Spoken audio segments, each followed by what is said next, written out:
As I sit here on the bridge at Rosslyn Castle, the sense of history is palpable. But then that's not surprising. This has been Sinclair land for 1,000 years. It was given to my ancestor, William the Seemly Sinclair, by Malcolm Canmore, King of Scotland. It was William who had brought over Margaret Atheling from Hungary, and she brought with her a little piece of the Holy Rood, which she had received through her ancestor Charlemagne. It was from here that we went on the First Crusade. It was from here that we went to Bannockburn. From here that we took Robert the Bruce's heart to Spain. It was here that we built the chapel.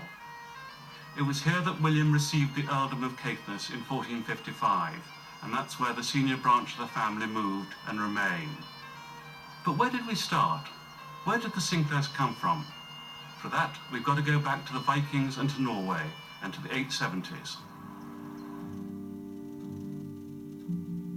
The Viking power was at its greatest in the 800s, and they continually conquered land both to the south and to the west of Norway. At that time, one of the most powerful people in Norway was Jarl Ronfalt, who was Earl of Muri, and he and his family were part of the great Viking conquerors. He had two sons, Sigurd and Rollo. Sigurd occupied the islands of Shetland, Orkney, and then the mainland of Caithness and Sutherland, while Rollo went south to Normandy. In 911, Rollo signed the peace treaty with the then King of France, Charles the Simple, at Sinclair-sur-Epte, and it is from there that we get our name as Sinclairs.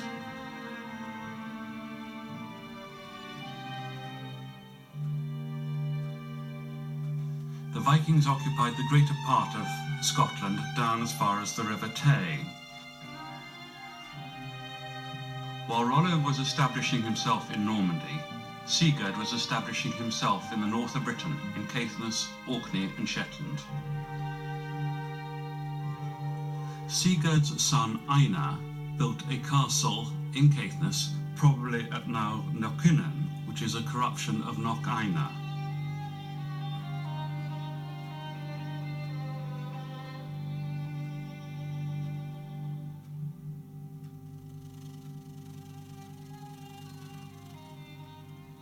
The descendants of Ronfalt and Sigurd continued to rule in the north of Scotland for many hundreds of years.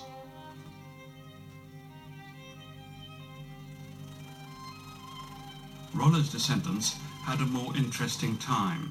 His descendant, William the Conqueror, was William Sinclair, the 7th Duke of Normandy. He took the Sinclairs and at a family outing at the Battle of Hastings, with 9 Sinclair generals, seized the English throne. And at that time, the Sinclairs were one of the most powerful families in the south of England and the north of France.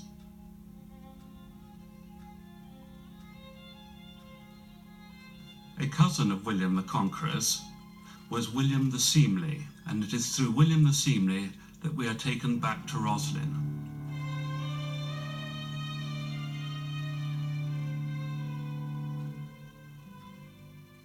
The original castle at Rosslyn was probably on College Hill, where the chapel now stands.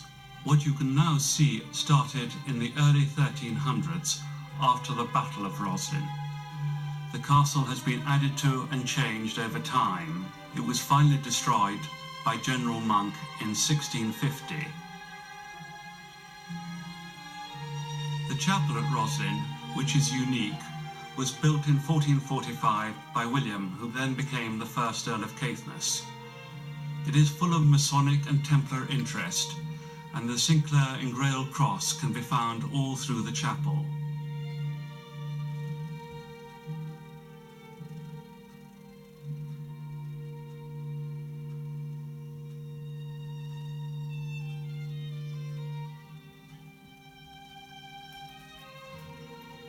It has green men, it has angels, it has pieces of stone that are carved of plants only found on the east coast of America, which prove that Henry got there in 1398.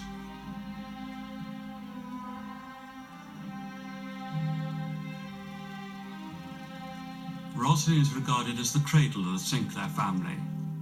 It was from here that we held sway through this part of Scotland, and it was from here that we launched our major expeditions against the English, and Henry plotted his visit to the New World.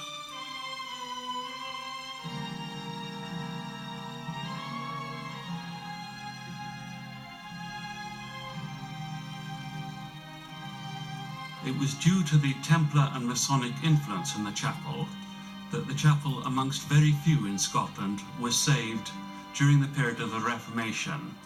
And it was interesting that Cromwell, when Monk destroyed the castle, left the chapel alone.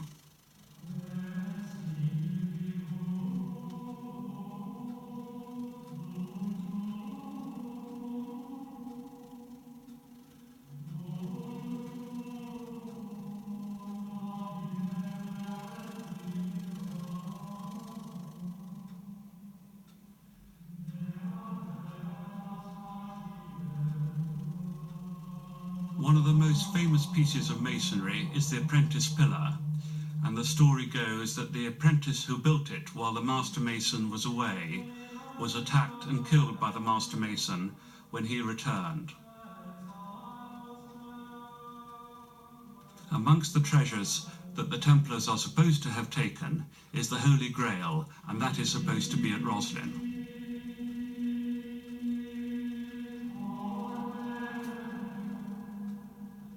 In 1307, on October the 13th, Philip the Bell of France attacked the Templars, but the Templar fleet escaped, and some of it went to Portugal and some of it came to Scotland. The natural home for the Templars was Rosslyn. Both Henry and his son William, who later fought with Robert the Bruce at Bannockburn, would have given the Templars refuge as they were Knights Templars themselves. King Robert the Bruce gave his sword to William Sinclair after the Battle of Bannockburn, and on it was the inscription, "The King gifts me, the Sinclair carries me." And indeed he did, because it was that William who carried Robert the Bruce's heart to Spain, trying to get to the Holy Land. In 1358, William Sinclair was killed in Lithuania. Their son Henry inherited the barony of Rosslyn. The Orkney Islands were still under Norse jurisdiction, and Henry was already Lord High Admiral of Scotland, had taken part in a crusade with Peter of Cyprus, owed allegiance to the Scottish crown, and had to contest the title. In 1379, King Haakon of Norway agreed Henry's claim, and he was then invested with all the hereditary dignities and honours of the ancient Jarls of Orkney and Caithness, and the Lordship of Shetland, and thus became the Premier Jarl of Norway. Owing allegiance to both crowns, Henry became one of the most powerful men in the land, and having his own fleet, controlled the access to the North Atlantic from Europe. He was one of the great navigators of all times, sailing to Greenland, and there is compelling evidence to prove that he also visited the New World, and what are now Nova Scotia, Massachusetts, New Hampshire and Rhode Island. In 1470, William had to surrender the title of Earl of Orkney, as Orkney and Shetland were given to James III of Scotland as a dowry on his marriage to Princess Margaret of Denmark. He was, however, given the castle and lands at Ravenscraig in compensation. Ravenscraig Castle was the first castle built to withstand an attack by cannon.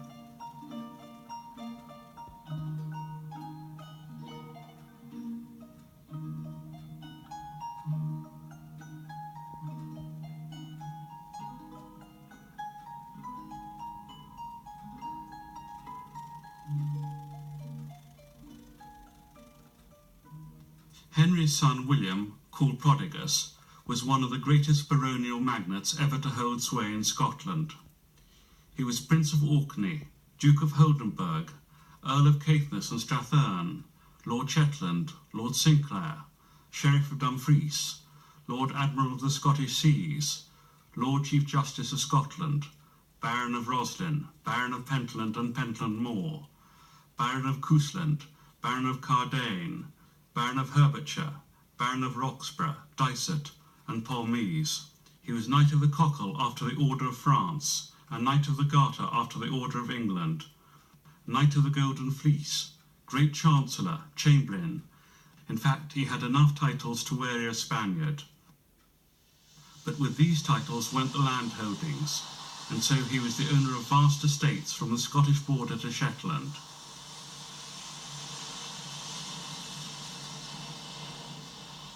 When William finally died, his son William became the 2nd and 40th holder of the title, Earl of Caithness. And where his father had used the stonemason's fantastic skills to build Rosslyn, his son would use many of those same masons to build a castle which would become the most important stronghold in the medieval history of the north of Scotland, Castle Gurnigo.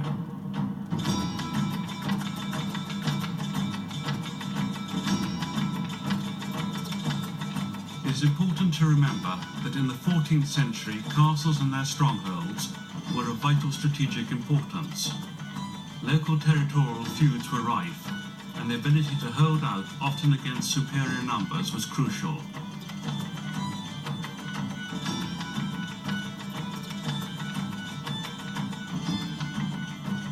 William built Gurnigo in land that was already heavily fortified because it had been occupied by Sinclairs, who were the descendants of Sigurd.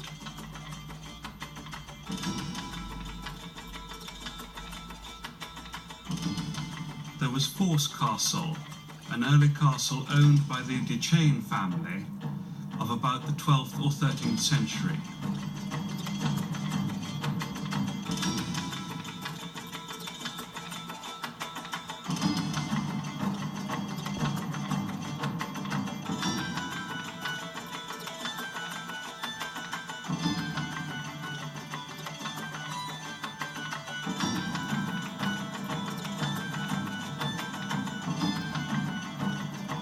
Castle, or Castle Gun, which was later replaced as one of the Gun strongholds by Horbury Head Castle, the home of Crowner Gun in the 15th century. Ackergill Tower, not far from Gurnigo, was part of the early De Chain Empire, and then passed to the Keiths.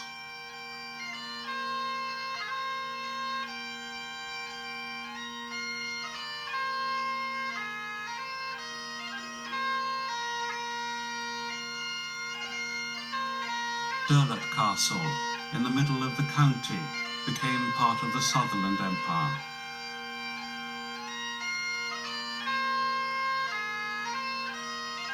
Not far from Durlot is Braw Castle, which belonged to the Norse Earls of Caithness. There are at least 3 castles here, an earthwork castle, an old square tower, and the beginnings of a later castle.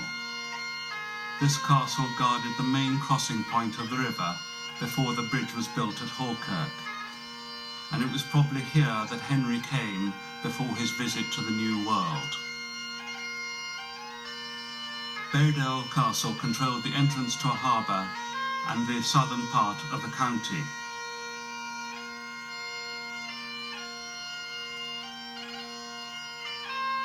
The 2 small towers on the hillside were originally built as leading marks to guide boats into the river mouth.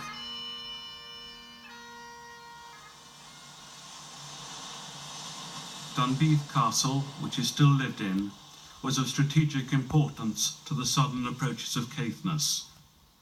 The first mention of a castle is in 1387, and it became part of the Sinclair strongholds in the 1500s.